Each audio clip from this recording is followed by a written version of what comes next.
नमस्कार बच्चों, BA final semester 6 का चौथा पाठ देवदारू निबंध है। तो इसकी भाषा शैली कैसी है इसका वर्णन करेंगे। तो देवदारू निबंध के आधार पर हजारी प्रसाद द्विवेदी की भाषा शैली उच्च कोटि की कही जा सकती है और मूलतः एक अध्यापक थे। आजीवन अध्यापन का कार्य करते रहे, तो उनके निबंधों में भी अध्यापकीय शैली देखी जा सकती है।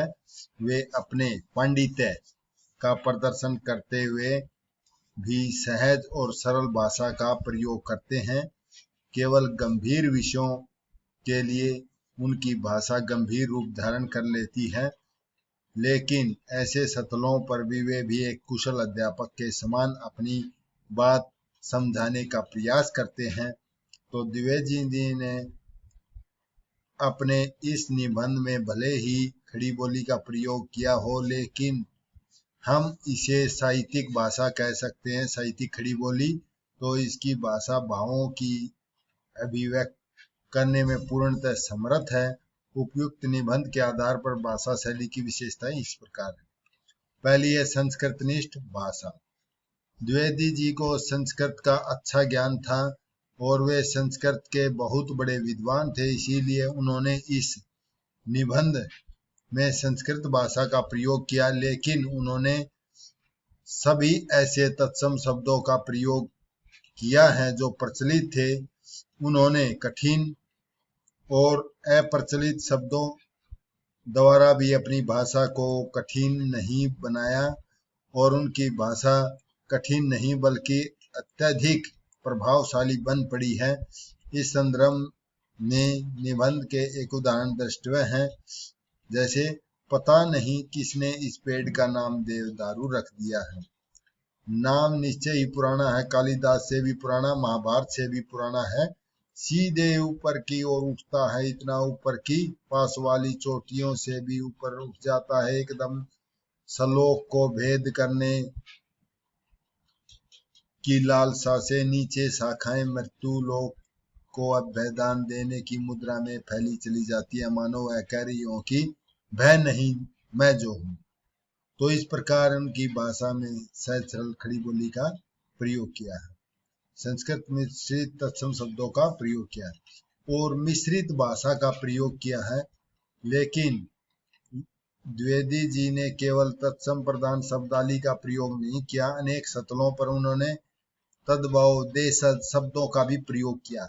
ऐसा करने से उनकी भाषा सहज सरल और सरस बन गई है, जिससे सामान्य स्तर का पाठक भी उनके निबंधों को पढ़कर आनंद प्राप्त कर सकता। प्रस्तुत निबंध का एक उदाहरण द्रष्टव्य है।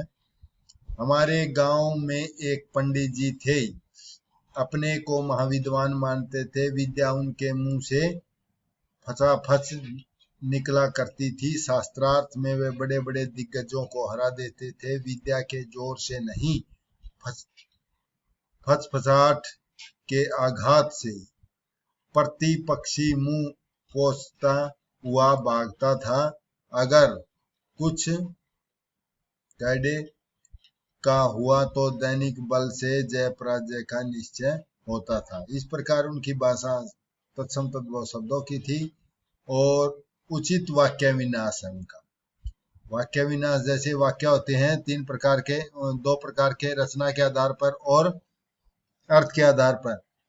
अर्थ के आधार पर 8 प्रकार के होते हैं: प्रश्नात्मक, संबोधनात्मक, नकारात्मक, विस्मयादिबोधक। और रचना के आधार पर साधारण वाक्य, मिश्रित वाक्य, संयुक्त वाक्य। तो उनके प्रस्तुत निबंध की भाषा उचित वाक्य विन्यास के कारण उल्लेखनीय है। वाक्य रचना भावानुकूल है, विषयानुकूल है, प्रसंगानुकूल है। जहाँ कहीं लेखक ने को साधारण बात कहनी होती है, वहां पर वे प्राय छोटे सरल वाक्यों का प्रयोग करते हैं, लेकिन गंभीर विषयों के लिए उनका वाक्य विनम जाता है। इससे स्पष्ट होता है कि भाषा पर द्विवेदी जी का साधारण अधिकार था। मन की सारी भ्रांति को दूर करने वाले देवदारू तुम्हें देखकर मन में श्रद्धा से जो भर जाता है वह अकारण नहीं।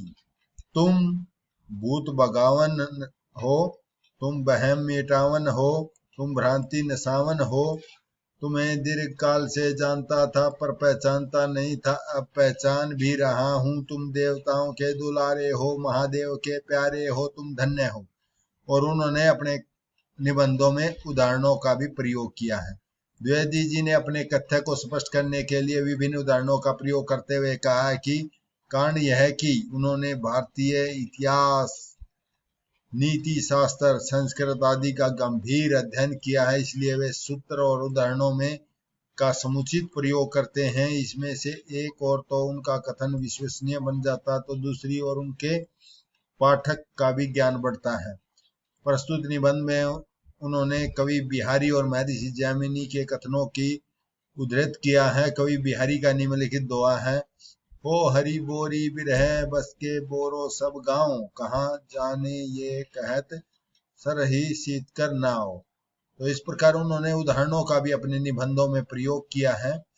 और इसी प्रकार जैमिनी कवि का भी निम्नलिखित कथन है: यत पर शब्द से शब्दार्थ। तो उन्होंने अपने निबंधों में उदाहरणों और सूक्तियों का प्रयोग किया है। अगली है शब्द शक्ति। शब्द शक्ति 3 प्रकार की होती है: अभिधा, लक्षणा, व्यंजना। शब्द शक्ति से अभिप्राय है शब्द की वह शक्ति जो हमारे को अर्थ का बोध कराए, हमें किसी शब्द का अर्थ बोध कराती है। बोध माने ज्ञान कराती है, हमारे को नॉलेज देती है। शब्द शक्ति 3 प्रकार की है: वाचक, लक्षक और व्यंजक। वाचक को अभिधा बोलते हैं, लक्षक को लक्षणा और व्यंजक को व्यंजना। के आधार पर अभिधा, लक्षणा, व्यंजना 3 प्रकार की होती है। द्विवेदी जी ने अपने निबंध में अधिकांश भाषा अभिधा शब्द शक्ति का प्रयोग करते हुए लिखा है कि बीच बीच में लक्षणा और व्यंजना शब्द शक्तियों का प्रयोग किया है। निबंध में लक्षणा शब्द शक्ति का एक उदाहरण दृष्टव्य है, इसीलिए कहता हूं कि लगना अर्थ नहीं होता, कई बार अनर्थ होता है। अर्थ वास्तविकता है और वास्तविक जगत की सच्चाई है। लगता है सो मन का विकल्प है और अंतर जगत की सप्रामातर है छंद।